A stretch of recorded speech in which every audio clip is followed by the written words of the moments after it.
Buenas tardes, 4:59. Buenas Buenas tardes, tardes, profe. profe. Buenas tardes, maestro. Bueno, pues hoy tenemos la tercera sesión de la semana. Ya nos veríamos hasta la semana entrante. Recuerden que mañana se entrega la tarea número 10.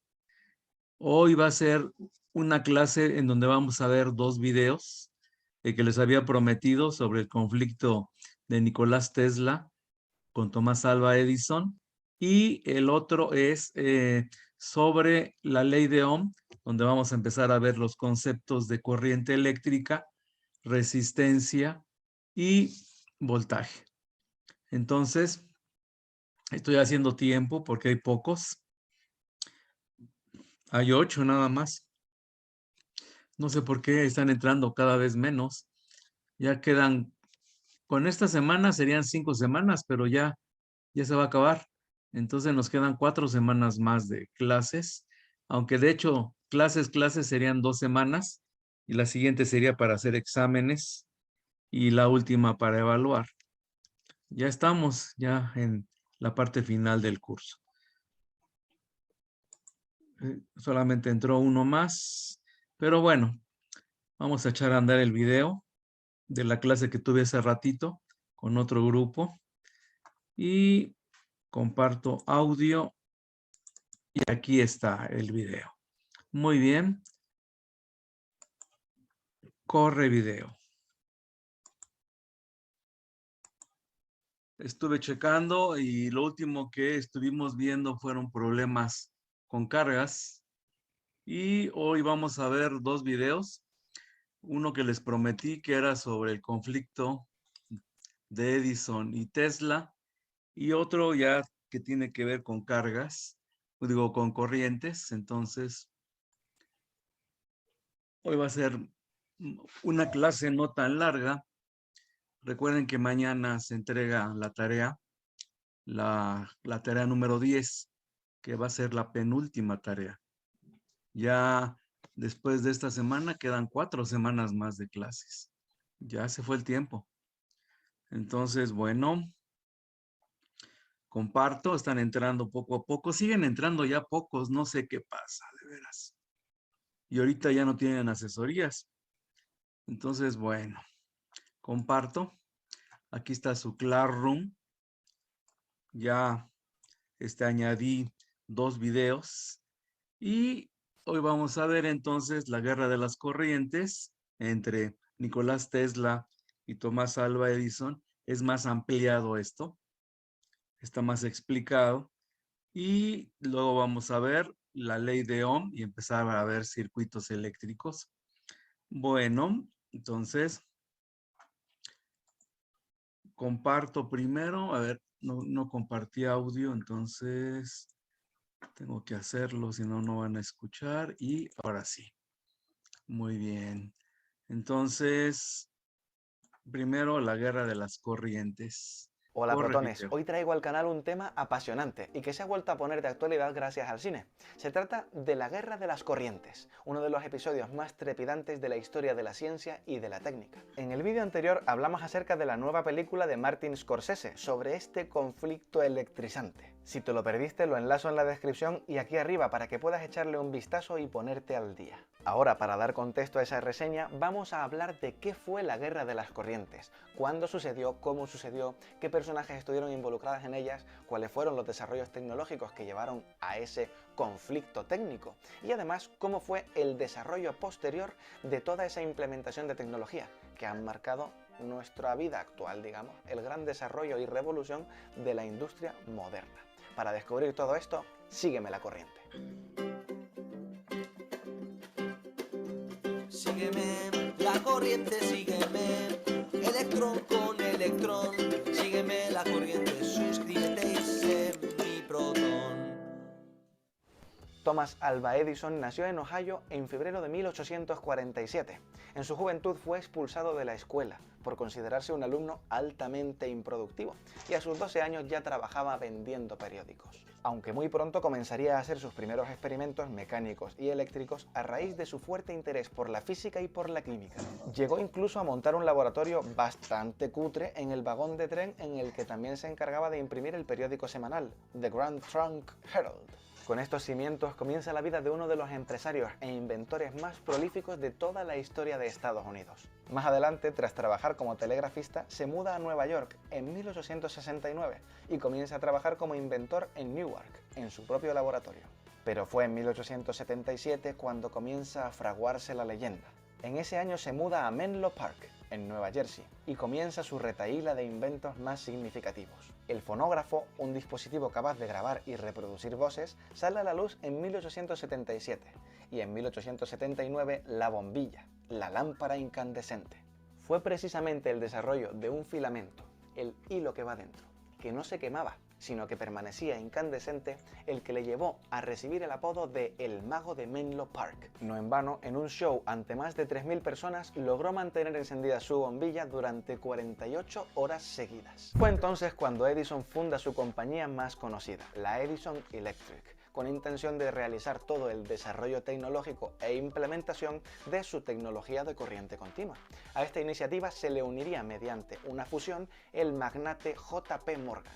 Con este empresario y banquero crearía incluso la primera central de generación eléctrica, en corriente continua por supuesto, que alimentaría a un distrito de Manhattan, en Nueva York, en 1882. Toda esta historia de la guerra de las corrientes comienza en la Exposición Internacional de Electricidad de París en 1881. Allí Thomas Alva Edison presentó varios de sus inventos, y entre ellos se encontraba la bombilla incandescente. Sin duda, a partir de ese momento comenzó a verse la electricidad como el candidato ideal para la sustitución del gas en la iluminación y calefacción de los hogares.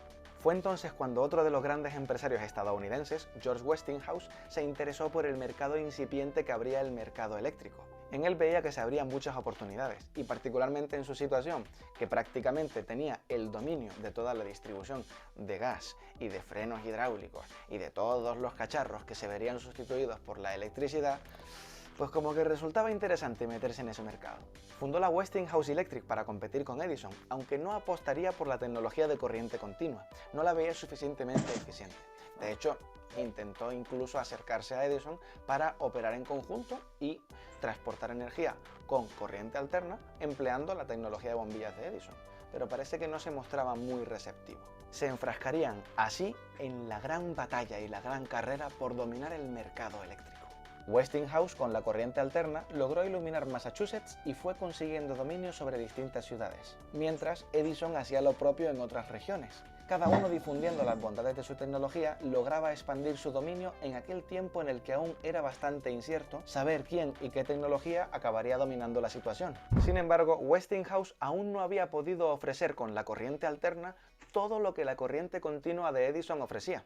Sí, podía iluminar bombillas, igual que la corriente continua de Edison, pero todavía con corriente alterna no había logrado accionar motores. Por tanto, no lograba producir trabajo útil, no lograba sustituir a aquellas máquinas de vapor o a la fuerza bruta de las personas. Pope, que era el mejor aliado de Westinghouse en estos aspectos técnicos, estaba precisamente inmerso en el desarrollo de un motor capaz de ser accionado por corriente alterna, aunque justamente en esos trabajos falleció en un accidente eléctrico. Y este hecho, por supuesto, no lo dejaría escapar Edison.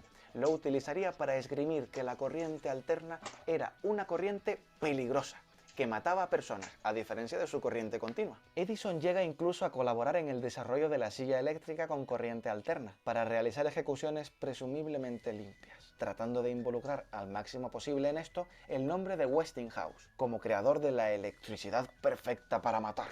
Todo parecía venirse abajo para Westinghouse, que incluso llegó a plantearse vender su compañía y sus tecnologías en materia de energía eléctrica a J.P. Morgan y a Edison, dándoles sus logros en este campo. Es entonces cuando cobra particular importancia la figura de un ingeniero que incluso había trabajado previamente para Edison durante un tiempo y que posteriormente, por diferencias técnicas y personales, acabó en la calle y acabó también trabajando como obrero. Era el caso de Nikola Tesla, este hombre de aquí. Tesla nació en 1856 en Smiljan, en el antiguo Imperio Austrohúngaro. actual Croacia. Comenzó en 1875 sus estudios de ingeniería eléctrica y física en la Universidad de Graz. Allí fue donde su profesor de física le mostró por primera vez un motor eléctrico de corriente continua. Ahí fue cuando Tesla comenzó a dar rienda suelta a su imaginación e idear motores eléctricos con los que mejorar aquella aparente ineficiencia del motor eléctrico de corriente continua que le habían mostrado.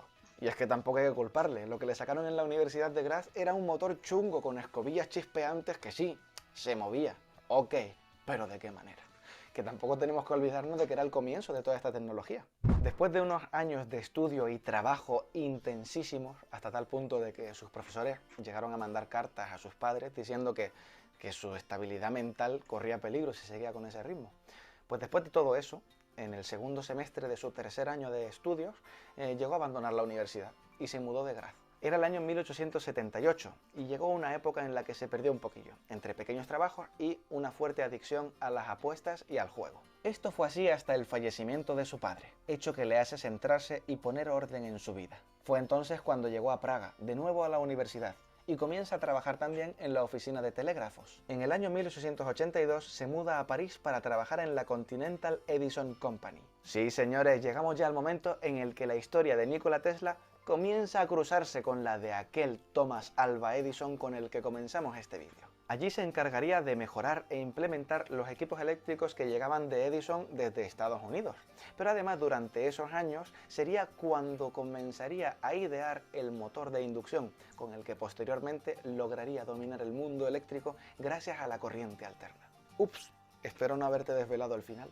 Tras su duro y excelente trabajo en la compañía, recibe la recomendación de uno de los socios de Edison, Charles Batchelor, para cruzar el océano e ir a trabajar mano a mano con el inventor estadounidense. Fue entonces cuando Batchelor redactó la archiconocida carta de recomendación que Tesla llevaría a Edison y que decía: «Conozco a dos grandes hombres y usted es uno de ellos. El otro es el joven portador de esta carta». Entonces fue cuando entró contratado en la Edison Electric. Allí trabajó en varios proyectos, aunque uno de los que resultarían decisivos para lo que estaba por venir implicaba el rediseño de las lámparas de arco. Según la palabra de Tesla, aunque de esto no existe confirmación, se le ofreció una ingente cantidad de dinero por aquel desarrollo. Trabajó durante mucho tiempo en ese desarrollo y una vez conseguido fue a por la recompensa. Allí afirma que se burlaron de él, diciéndole que no entendía el sentido del humor americano. Este es uno de los puntos de la historia en el que no parece estar del todo claro si fue realmente así o no tal cual. Pero en cualquier caso, sea como fuere, sea un malentendido o sea que efectivamente ocurrió de esa manera y con esa mala uva por parte de Edison, pues Tesla se fue de su compañía. Estuvo 6 meses en la compañía de Edison y después salió. Intentó fundar su propia empresa y de hecho pues lo hizo durante poco tiempo, pero lo hizo. Los hombres de negocio que estaban con él en cierto sentido pues le ninguneaban e incluso llegaron a despedirle. Fue en 1886 cuando le despiden y entonces necesita dejar la ingeniería a un lado y dedicarse a cavar zanjas para poder costearse su vida. Pero no zanjas cualquiera. Las zanjas que luego acabarían llevando los cables de Edison con los que iluminaría Nueva York. Eso sí, recordemos, en corriente continua. Fue allí cuando concibió definitivamente el diseño de su nuevo motor, el motor de inducción, y tras comentar esas ideas con su encargado, pues llegó a estar en contacto con Brown. ¿Cómo no? Otro empresario. Tesla logra convencerlo de las ventajas de su idea para el uso de la corriente alterna, en lugar de la corriente continua que imperaba en aquel momento. Y como podrán imaginar, no fue una tarea fácil. Ya la corriente continua llevaba cierto recorrido y había sido aceptada e implementada. No olvidemos el accidente que tuvo el socio de Westinghouse y cómo lo usó Edison para desprestigiar a la corriente alterna. Había grandes instalaciones en funcionamiento y sistemas de distribución, así como aparamenta asociada a esa tecnología específica, y sobre todo, contaba con la confianza de la gente. Es como si a día de hoy se te ocurre que el wifi no mola. Pues imagínate lo difícil que sería lograr desbancar y sustituir a una tecnología tan aceptada y tan extendida.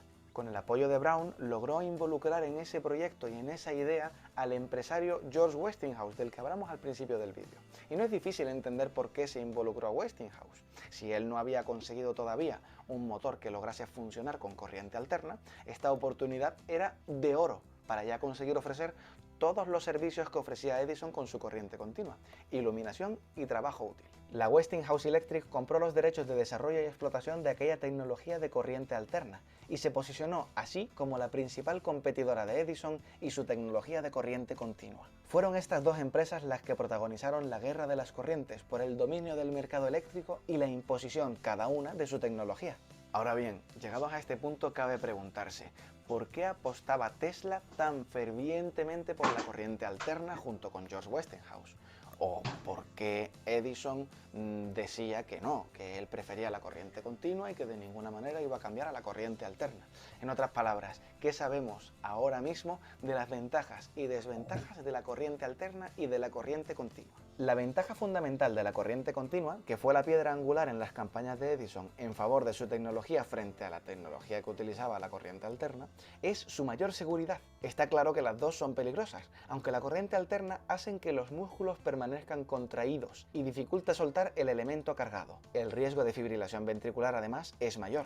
Además, en el caso de la corriente continua, los valores de tensión necesarios para transportar la misma potencia son algo menores. Y esto tiene sentido si nos damos cuenta de que los conductores ofrecen menos resistencia al paso de este tipo de corriente.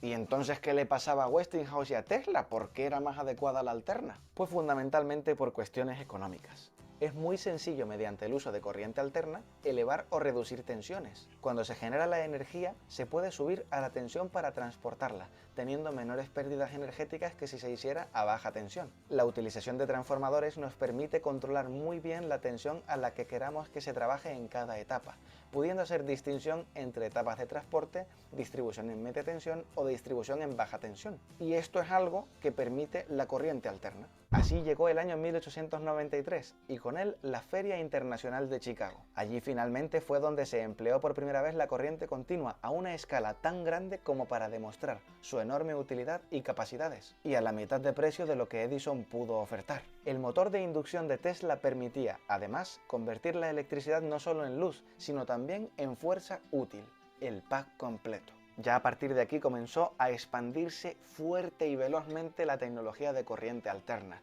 llegando a imponerse como tecnología ideal para la generación, el transporte, la distribución y el consumo de energía eléctrica. JP Morgan decidió realizar una fusión de sus empresas, incluyendo a la Edison Electric, con lo cual Edison ya quedaba fuera del tablero y se crearía la mundialmente conocida General Electric. Desde entonces, Edison pasaría a dedicarse a sus otros inventos y alejarse del mundo de la electricidad. Tesla, por su parte, lograría su sueño junto a Westinghouse de crear la primera central hidroeléctrica en las cataratas del Niágara, para, con ella, comenzar a construir un macrosistema eléctrico basado en corriente alterna, con el que dar luz y potencia a todo el país. Sin embargo, poco a poco fue cayendo en el ostracismo durante las siguientes décadas. Westinghouse, que había comprado las patentes de Tesla para el motor de inducción por $2,5 cada caballo de vapor de potencia, llegó incluso a pedirle rescindir este contrato al cabo de unos años porque lo consideraba un coste inasumible. A este acuerdo, Tesla accedió, con tal de no privar al mundo de sus inventos. Al fin y al cabo era un filántropo y un hombre con muy poca visión de negocio. Finalmente, Tesla falleció en 1943 solo, aislado por loco y su personalidad excéntrica, y prácticamente sin dinero. Murió en la habitación 3328 del Hotel New Yorker, la actualmente conocida como Tesla's Hotel Room, en este icónico hotel de Manhattan. Espero que te haya resultado interesante este vídeo y que te haya también ayudado a conocer un poquito mejor este grandísimo e interesante episodio de la historia de la ciencia y de la técnica, de la historia de las chispas, la guerra de las corrientes. Comenta por aquí abajo, ¿conoces algún otro dato o curiosidad interesante? Muy bien. Ok. Entonces vamos a empezar a ver lo que es corriente eléctrica y circuitos eléctricos, y vamos a empezar con este video de Khan Academy. En este Está video bonito. aprenderemos sobre los circuitos eléctricos y la ley de Ohm, la cual es una ley fundamental y básica de los circuitos. Esta ley reúne los conceptos de voltaje, del cual hablaremos más adelante, la corriente, que representamos con la letra I mayúscula para evitar confusiones con la letra C mayúscula, que se refiere a Coulomb, y la resistencia, que relaciona los dos conceptos anteriores y que denotamos con la letra R mayúscula. La relación matemática de estos tres conceptos es muy sencilla. El voltaje es igual a la corriente por la resistencia. Otra forma de verlo es la siguiente. Si dividimos ambos lados entre la resistencia, nos queda que la corriente es igual al voltaje entre la resistencia. Pero de una forma intuitiva, ¿qué es el voltaje? ¿Qué es la corriente? ¿Y qué es la resistencia?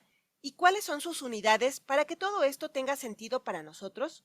Para comprender estos conceptos intuitivamente, vamos a usar una analogía de circuito dibujando una tubería de agua. No es una analogía perfecta, pero a mí me parece muy útil para comprender estos conceptos.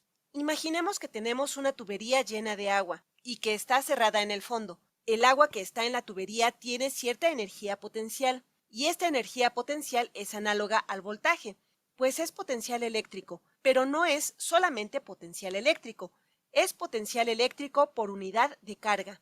Son joules, que son unidades de energía potencial, por coulomb, que es la unidad de carga, aunque las unidades en general del voltaje son volts. Ahora imaginemos qué pasa si destapamos esta tubería, pues el agua va a caer inmediatamente. La energía potencial se convierte de manera inmediata en energía cinética. Podemos fijarnos en una parte en particular de la tubería y preguntarnos, ¿cuánta agua pasa o fluye por aquí por unidad de tiempo? La cantidad de agua que pasa por este punto en la tubería durante cierta cantidad de tiempo es análoga a la corriente eléctrica. La corriente es la cantidad de carga por unidad de tiempo. Q representa la carga y T el tiempo. Intuitivamente podríamos decir que es qué tanta carga pasa por un punto de un circuito en un segundo. También podemos verlo como coulombs por segundo. La resistencia podemos imaginarla como algo que impide que la carga fluya a una tasa arbitrariamente alta. Regresando a la metáfora de las tuberías de agua, agregamos algo que impida que el agua fluya. Por ejemplo, una sección estrecha en la tubería. Esta sección estrecha es análoga a la resistencia. De forma similar a la metáfora anterior, destapamos la parte inferior del tubo. En la parte de arriba seguimos teniendo energía potencial, lo que es similar al voltaje, que se convierte en energía cinética cuando el agua comienza a fluir por la tubería. Pero ahora, en cada parte de la tubería, la cantidad de agua que fluye por ella por unidad de tiempo va a ser menor, pues tenemos literalmente un cuello de botella aquí. Esto es análogo a una resistencia. ¿Cuánto flujo de carga se impide? La unidad de la resistencia es el ohm, que se denota con la letra griega omega. Ya que definimos estos conceptos usando una metáfora, veamos un circuito eléctrico. Primero dibujamos una batería.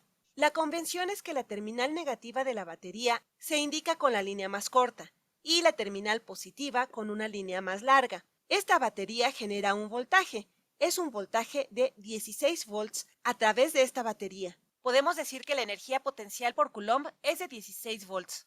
Recuerden que tenemos electrones en la terminal negativa de la batería. Si existe una ruta posible, estos electrones seguirán esa ruta para llegar a la terminal positiva de la batería. Vamos a proporcionar una ruta, pero aún no dejaremos que los electrones pasen por ella. Ponemos una abertura aquí, y mientras el circuito esté abierto, los electrones no podrán pasar. Esto es análogo a la parte cerrada de la tubería.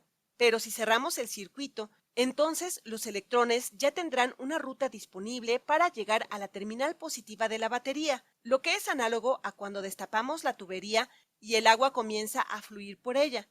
Cuando tenemos un diagrama de circuito así, indica que en este circuito no hay resistencia, al menos en teoría. En la realidad, cualquier cable o alambre, por simple que sea, siempre tendrá una pequeña resistencia. Gráficamente indicamos una resistencia con una línea en zigzag.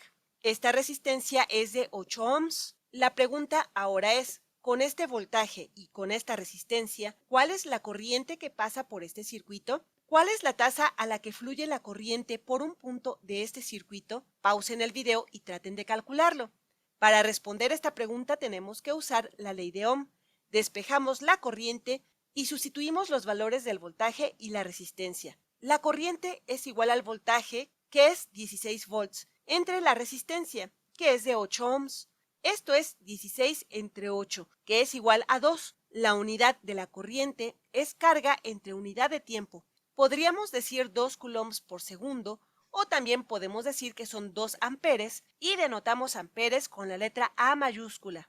Hablamos de que los electrones fluyen por el circuito y tendremos el equivalente a 2 coulombs de electrones fluyendo por el circuito cada segundo. Esto se cumple para todos los puntos en el circuito, de la misma forma que se cumple en la metáfora de la tubería de agua. Aun cuando es más ancha en esta parte y más angosta en esta otra, debido a este cuello de botella, la cantidad de agua que fluye por esta parte del tubo por segundo es la misma cantidad de agua que fluye por esta parte angosta cada segundo. Es por eso que, para este circuito sencillo, la corriente que medimos en este punto y en este otro punto será la misma. Pero hay un detalle aquí. Pausen el video y piensen en la dirección en la que fluye la corriente. Si saben cómo se comportan los electrones, se pueden imaginar que los electrones viajan en esta dirección. Así que podríamos decir que la corriente tiene esta dirección, pero resulta que la convención que usamos tiene la dirección opuesta. Esto tiene una razón histórica. Cuando Benjamin Franklin estudiaba circuitos por primera vez, no sabía nada sobre los electrones, que se descubrieron aproximadamente 150 años después. Lo único que él sabía era que lo que él etiquetaba como carga fluía entre estas terminales y, como eran opuestas, las etiquetó arbitrariamente como positiva y negativa. En sus estudios sobre la corriente, él vio que la corriente fluía de la terminal positiva a la terminal negativa y seguimos usando esa convención en la actualidad, aunque es la dirección opuesta a la del flujo real de los electrones. Aunque más adelante veremos que la corriente no siempre involucra a los electrones. Así pues, esta corriente es de 2 amperes. Nos vemos en otro video. Muy bien. En este video aprenderemos... Vamos aquí a detener. Ok, jóvenes, entonces, estos son los videos que tienen que resumir. Están muy sencillos. Ya lo de Nicolás Tesla y Alva Edison ya habíamos visto algo. Esto está un poquito más extenso. Y ya empezamos a ver con este video de ley de omnicircuitos los conceptos que vamos a empezar a manejar. Corriente, voltaje y resistencia. Y vamos a empezar a hacer problemas con ley de Ohm. Ya aquí en este video ya se hizo uno muy sencillo. Evidentemente vamos a ver problemas un poquito más complicados. Pero bueno, eso va a ser todo por esta semana. Recuerden que mañana se entrega la tarea número 10, que sería la penúltima tarea del año. Y en 2 semanas más sería la última. Ya nos estamos aproximando al final del curso. Nos quedan 4 semanas de clases. O sea, serían 2 semanas de clases. Luego sería la siguiente semana para hacer exámenes y para evaluar la última semana. Entonces ya estamos llegando casi al final de todo el curso. Muy bien. 4:59, ya estoy aquí ahora en vivo. ¿Alguna duda, alguna pregunta, inquietud? Mañana la tarea, por favor. Suri Fernanda, dime. ¿No? Bueno. Ok, jovencitos. Pues ya es todo por esta semana y les encargo mi tarea. Si ya no hay más preguntas, nos vemos la semana entrante, el próximo lunes. Gracias. Hasta luego. Hasta luego, profe. Hasta luego, profe. Hasta luego, Hasta luego, maestro. Bonito día. Igualmente.